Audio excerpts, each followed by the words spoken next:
The title of my presentation is The Incunabula Collection of the Benedictine Monastery in Broumov. Introduction. The purpose of this presentation is to demonstrate the richness of the Incunabula collection of the Benedictine Monastery in Broumov. My aim is to demonstrate the process and the results of my work with the collection. The main purpose was to make known and accessible the treasures of this library internationally through the medium of material evidence in Incunabula database. Here you can see the main points of my presentation. First of all, I would like to talk about the history of the library and its collection very briefly. Afterwards, I will talk about the research in the collection. Afterwards, I will talk about MEI, Material Evidence in Incunabula database, and its connection with CERN, ISTC, and GW. The next point will be the process of transferring and uploading data into MEI through a concrete example. And finally, I will summarize my presentation. The monastery was founded in the 14th century. The building, what you can see nowadays in Broumov and also on this slide, is Baroque in style. The library and the Incunabula collection. According to the generally accepted definition used by scholars, Incunabula are a defined group of early printings which were produced in the 15th century using movable type. The Benedictine Monastery in Broumov, which preserved the precious collection of Incunabula, was established in the Middle Ages and has a very eventful past, which has included wars and fires. It is probable that the monastery had a library from the 14th century. According to the rule of Saint Benedict, the community could not exist without books. This and the testimony of historical documents which recorded the opening of a grammar school in the monastery around 1306 and an inventory issued at the very end of the 14th century corroborate the existence of the library. The first accurate list of the Incunabula collection was made by Ludmila Vlčková, who conducted her studies on the material, which was at that time divided into 3 parts. Part stored in Broumov, Prague, and Hradec Králové. Under the communist regime, 40 volumes remained in the monastery building, and 142 items were transferred to the library of the Museum of Czech Literature in Prague. Fortunately, the collection, which can be considered significant in the Central European context, survived the communist regime, and after the revolution, it was returned to the possession of the Benedictines, along with the Baroque building complex that had been its home for centuries. Working with the collection. It is necessary to mention earlier research dealing with the history and the collection of the library in Broumov. The most detailed study was carried out by Ludmila Vlčková in the 1960s. The surveying, cataloguing, reconstruction and preservation of the volumes started within the framework of the Gate of Wisdom Open, the Baroque cultural heritage of the Reichsrad and Broumov monasteries, protection, restoration, presentation project, led by Dr. Martina Bolomkotari. Since the 1960s, there have been several changes. Thanks to the GATE project, the cleaning and the conservation of the volumes has been completed along with the cataloging process. In addition to many articles, a collection of studies based on the scholarly work carried out in the monastery has also been published. The list of Incunabula, currently located in the Monastic Library, with a general description of the items is available via the Moravian Library's catalog system in Czech language. According to the date in this catalog, there are 161 incunabula in Broumov at present. The creator of MEI database, Krisztina Rábai, has developed a flexible, expandable, and easy-to-use system with the help of Alexander Janke from the University of Göttingen. The database is designed to process all the extant incunabula according to a unified framework of criteria which connects the date to a person, institution, location, and time. Experts who enter the information into the database strive to incorporate all the data that can be obtained into the system and completely reconstruct the history of each volume from its inception to the present day. Everything must be examined. Every single detail is important, and the database is suitable for recording each of these subtle differences and features. This consistent and detailed processing allows us to track the work of masters, craftsmen, and owners associated with the particular item, along with other material evidence that can be used for different research areas. The MEI database operates within the framework of the Consortium of European Research Libraries, abbreviation CERL, organically linked to the Incunabula Short Title Catalog, abbreviation ISTC, and connected to the Gesamtkatalog der Wiegendrucke, abbreviation GWV. ISTC contains the basic date concerning all or most of the incunabula that have been preserved until nowadays. As I mentioned previously, MEI works with a unified framework of criteria, and the aim is the reconstruction of the history of each volume from getting out of the press to the present day. Everything must be examined. For example, bindings, ornaments of individual specimens, watermarks of the paper of the prints, marginal and other notes, drawings, handwritten notes related to the owner or owners or readers, ex libris, supralibros, stamp, prices, and entries referring to the trade with them. Satellite databases make MEI even more complex and help with the work of date processing. A fundamental collection is the Owner of Incunabula database. It records basic bibliographical information on identification and unknown people and institutions. It also lists the very large number of anonymous owners, a category which also includes artists, bookbinders, and other craftsmen who may have been in connection with the examined printed items in the course of their story. The CERL Thesaurus database works as a solid background for the identification of owner. Nevertheless, although an ever-increasing amount of data is becoming available, there is a lack of representation of Central Eastern and Eastern European collections. Not only are the preserved volumes missing from the extensive collective European heritage, but also the past owners. It is as if they had never existed, and this region of Europe was never part of European culture in general. Here you can see a list of those satellite databases which are linked to MEI. Any sign of ownership evidence can give us clues and allow sophisticated studies on the use of books, readership and reading.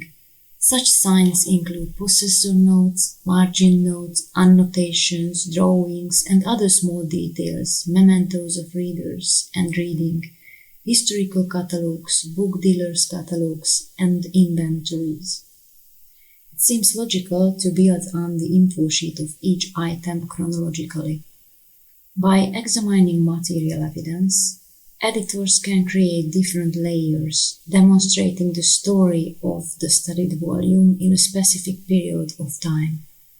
Entries should be linked to the owners or the craftsman, artist related to the book. The idea behind the MEI database is to capture the circulation of books through their existence by visualizing their movement in time and space. Registering those fragments of evidence allows us to demonstrate this circulation connected to owners.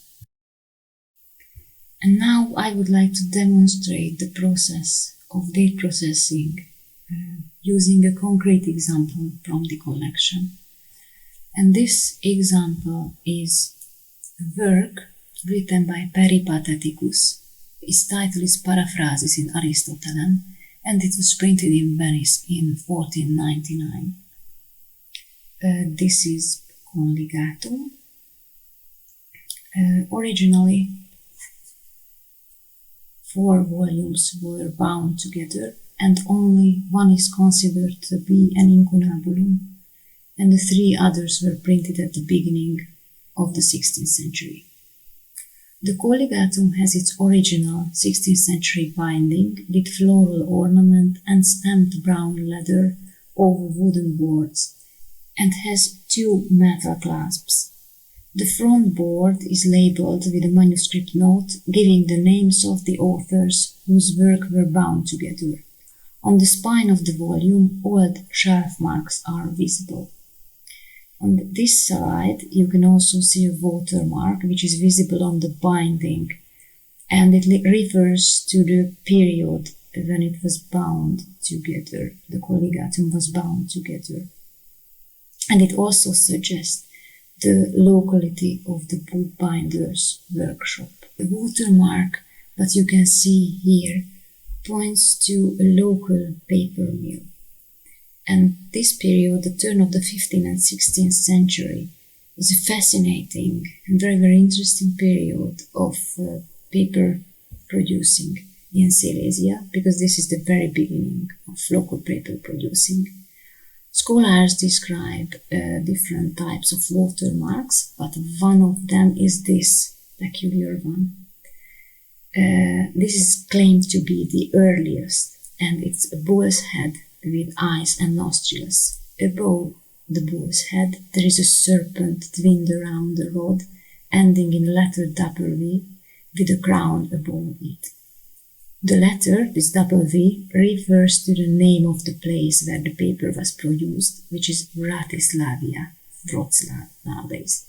When we open the volume, we see the possessor notes and stamps on the first printed page. This is what you can see on the slide, the photo. The handwritten notes are clearly legible immediately at the top. It is possible to make out Stanislai Saul Doctoris Canonici Vratislaviensis, and the next line is not clear but probably refers to 1508. So the first owner was Stanislaus Zauer, a well-educated humanist from Silesia. Among other positions, Zauer occupied the post of canon in Wrocław Cathedral. He was also mentioned in the correspondence of Jakob Ziegler, who advised Erasmus of Rotterdam to contact Zauer. Beside the fact that Zauer had an extensive network and good relationships with significant humanists of the time, he was also known beyond the borders of Silesia, a region where he spent a significant part of his adult life, and as a bibliophile, he possessed a substantial library. It is possible to reconstruct his collection, at least in part, thanks to the handwritten possessor notes he made in the volumes he owned. Most of his library became, most likely as a bequest, part of the Cathedral Library in Wrocław, which has been incorporated into the collection of Library of Pontifical Faculty of Theology in Wrocław. Today we know more than 30 books that were previously owned by Zauer. Some of the libraries in possession of Zauer's book have online catalogs with provenance information, rendering his items easy to find. On this slide, you can see the info sheet which contains information about Stanislaus Zauer. It was created by me during my work in Broumov. The following chapter in the history of this book was probably written in the library of Wrocław Cathedral. Many of Zauer's volumes were incorporated into the cathedral library, probably as a bequest. Among the fields on the info sheet, editors can also indicate the method of acquisition, the range of which can be quite wide, from a simple, usual purchase to theft, and includes the options of donation, institutional transfer, exchange, requisition, restitution, deposit, consignment, and dedication copy. Here you can see the date recorded into May. The note which refers the possession by the cathedral was written in the 17th century, when the book became part of the library in Broumov around 1659. Citation: Ecclesiae Cathedralis Vratislaviensis nunc monasterii Sancti Wenceslai Broumově. Citation closed. The ownership of the Benedictines was also confirmed by a stamp of the Monastic Library, and with many old shelf marks, which are handwritten notes. Here you can see the info sheet, which belongs to this period. The next period in the story of the book is the eventful 20th century, when the collection was divided and a significant part transferred to Prague. A library stamp proves that the book was in the library of the Museum of Czech Literature, probably from the 1950s until the 1990s, when the Benedictines recovered their books and other confiscated properties. Old shelf marks, information indicating the price of the book, and any other bookseller's mark are valuable pieces of evidence that have to be registered. There is no indication of any book trade activity in the case of the studied volume. Decoration, rubrication, and illumination do not appear in the volume. Neither can we see any sign of reading marks, such as marginal notes, annotations, the extraction of keywords, corrections, comments, and pointing hands, which among others can be registered and specified in the info sheet of each layer, indicating the interest, erudition, and perception of the readers. After all the copy-specific information is uploaded to the database, a visualization tool available via the web page of the 15th Century Book Trade Project can help to demonstrate the story of the studied book from the place and time of its production up until nowadays. In the described example from Venice in 1499, it is possible to follow these few printed sheets to Wrocław, the capital of Silesia, where in the workshop of a local binder around 1506, it was bound along with 3 other early printings and became part of the library of Stanislaus Zauer. After the death of Zauer in 1535, the volume most probably became part of the library in Wrocław Cathedral for a century.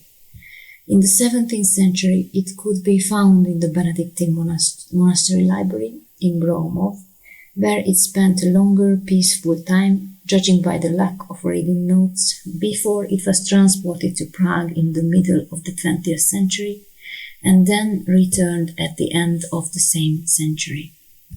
Briefly summarizing the results of my work with the Incunables collection in Broumov, I can say that the registration of Incunables in ISTC and GWD is in process. provenance information could be found in MEI in English language. I also put many new entries into the ownership database, so this Central European part started to be more visible for the international audience, and an unknown incunabula collection became visible and accessible, furthermore researchable for the international audience. Thank you for your attention.